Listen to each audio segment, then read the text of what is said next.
E learning point classes में आप सभी का हार्दिक स्वागत अभिनंदन है। जी हाँ दोस्तों, हम कक्षा 9 से 12 तक की हिंदी संपूर्ण पढ़ रहे हैं, जिसके आज हम पढ़ेंगे अध्याय 9 के बारे में विस्तार से अध्ययन करके वाक्य विचार, जो कि संपूर्ण रहेगी। इस यूट्यूब पर आपको फ्री वो कॉस्ट क्लासेस अवेलेबल रहेगी। वीडियो को शुरू करने से पहले वीडियो को लाइक और शेयर अवश्य कीजिए ताकि आपको नोटिफिकेशन मिलता रहे। तो वक्त वक्त का अर्थ को पूर्ण रूप से स्पष्ट करने वाले शब्द समूह को वाक्य कहते हैं। भाषा की सबसे छोटी इकाई होती है जो वर्ण और वर्णों के सार्थक समूह से शब्द निर्मित होते हैं। वह शब्दों के सार्थक समूह से वाक्य, अर्थात अगर शब्दों के सार्थक क्रम में को बदल दिया जाए तो वक्ता का अभिप्राय भी स्पष्ट नहीं हो पाता। जैसे विवाह छत के ऊपर खड़ी है, क्रम बदलने पर छत छत है, विवाह के ऊपर खड़ी है। इस शब्दों के सार्थक समूह को वाक्य कहते हैं। अर्थ के संप्रेषण की दृष्टि की भाषा की पूर्ण इकाई वाक्य है।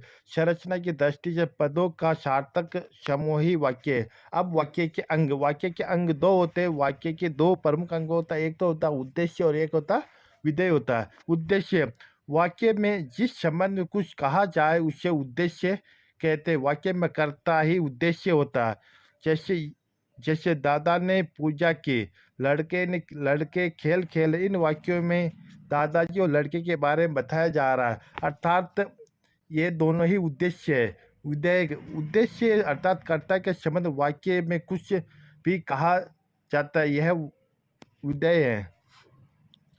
जैसे पहला, मोर नाच रहा, बालक दूध पी रहा। अब वाक्य के भेद, क्रिया अब वाक्य के भेद होता है। क्रिया अर्थ रचना के आधार पर वाक्य के अनेक भेद उपभेद होते हैं। जो पहला होता है क्रिया के आधार पर वाक्य के भेद। क्रिया के अनुसार वाक्य तीन प्रकार के होते हैं। जैसे कृत्यवाच्य वाक्य, जब वाक्य में क्रिया का संबंध सीधा कर्ता से होता है, वह लिंग वचन क्रिया कर्ता कार्य के अनुसार प्रयुक्त होते हैं, उसे कृत्यवाचक क्रिया कहते हैं। जैसे गीता गाना गा रही है, अनुष्का गाना गा रहा है। अब आता कर्मवाच्य, जब वाक्य में कर्म को केंद्र में रखकर कथन किया जाता है, कर्ता के कारण कारक में बदल दिया जाता है, उसे कर्तवाचक कहते हैं। जैसे श्रेया खेल खेला गया है, अयन के द्वारा दूध पिया गया। अब आता भाववाचक, जब वाक्य में क्रिया व कर्ता के कर्म के अनुसार प्रयुक्त न होकर भाव के अनुसार होते, उसे भाववाचक क्रिया भाववाचक वाक्य कहते हैं। शगुन से पढ़ा नहीं जाता, अक्षता से पढ़ा नहीं जाता है। अब आता है अर्थ के आधार पर वाक्य के भेद। अर्थ के आधार पर वाक्य के 8 प्रकार होता है। जैसे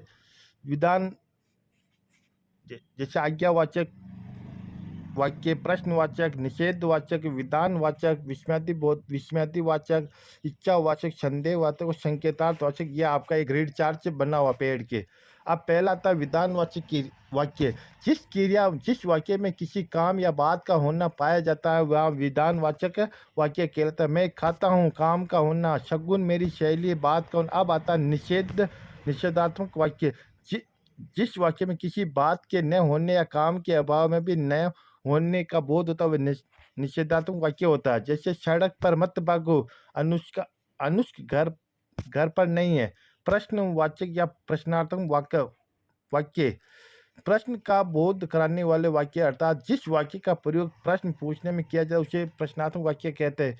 आप कहाँ जा रहे हो, तुम क्या खेल रहे हो। अब आता आज्ञा वाचक वाक्य, जिस वाक्य में आज्ञा, अनुमति, उपदेश, विनय का बोध हो वहाँ आज्ञावाचक वाक्य कहलाता है। अब जैसे अनुष्क अपना कमरा साफ करो, अयन इस कुर्सी पर बैठो। विस्मयादिबोधक वाक्य, जिस वाक्य में हर्ष, शोक, घृणा, विस्मय आदि का भाव होता है वहाँ वह विस्मयादिबोधक वाक्य। अरे ये क्या हो गया है, वाह कितना सुंदर दृश्य है।